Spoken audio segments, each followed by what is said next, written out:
सालिग्राम की पूजा स्त्रियों को करनी चाहिए कि नहीं, कुंवारी कन्याओं को करनी चाहिए कि नहीं? आंसर है नहीं। सालिग्राम की पूजा हमेशा पुरुष वर्ग को करनी चाहिए,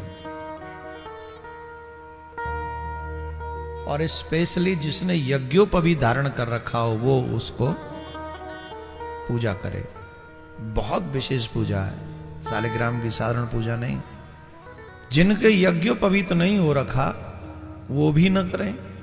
सालिग्राम की पूजा देवियों को क्यों नहीं करनी चाहिए, इसकी विशेष बातें हमें समझनी चाहिए।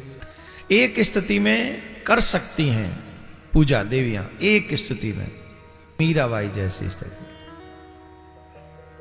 कृष्ण के अलावा कुछ और है ही नहीं, ओनली कृष्ण। मेरे तो गिरधर गोपाल दूसरो न कोई, जाके सिर मोर मुकुट मेरो पति वोई। जिसकी ये स्थिति हो गई हो तो फिर देह का संबंध नष्ट हो जाएगा कि तुम स्त्री हो कि पुरुष हो, फिर तुम्हारा कृष्ण से संबंध बन गया, फिर तुम पूजा करो। अब प्रश्न ये है, देवियां अगर सालिग्राम की पूजा करेंगी, ठीक, तो उन्हें 5-6 दिन तो पूजा से दूर रहना है।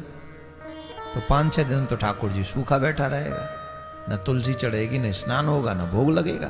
तो उस स्थिति में कैसे संभव होगा? हमारे ऋषि मुनियों ने जो परंपराएं बनाई हैं, नियम बनाए हैं, पूजा विधि बनाई है, सिर्फ आपके कल्याण को देख के।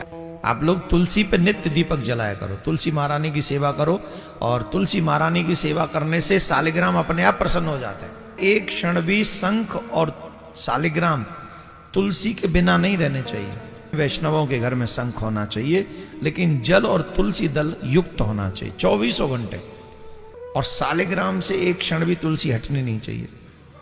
तो जिनके पति सालिग्राम की पूजा ना करते हो, वो अपने बेटे को सालिग्राम की पूजा करवाएं। सालिग्राम को खरीदना भी नहीं चाहिए, ये भी याद रखो। शास्त्र कहते हैं जो सालिग्राम खरीदता है और बेचता है, दोनों नरक में जाते हैं। गंडकी नदी के पास जाओ, तट पे जाओ, वहां से सालिग्राम प्राप्त करने का प्रयास करो। या फिर गुरुजी परंपरागत तरीके से किसी ने दिए हो, जैसे हमारे पिताजी पूजा कर रहे हैं, फिर वो आपको दे गए, फिर वो ऐसे। मेरा निवेदन है, सालिग्राम की पूजा समझ गए किसको करनी चाहिए? समझ में आ गई?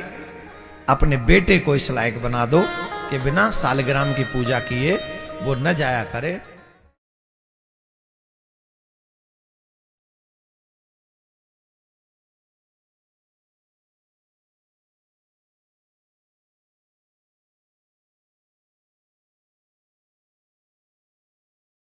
सालिग्राम की पूजा किए वो न जाया करे।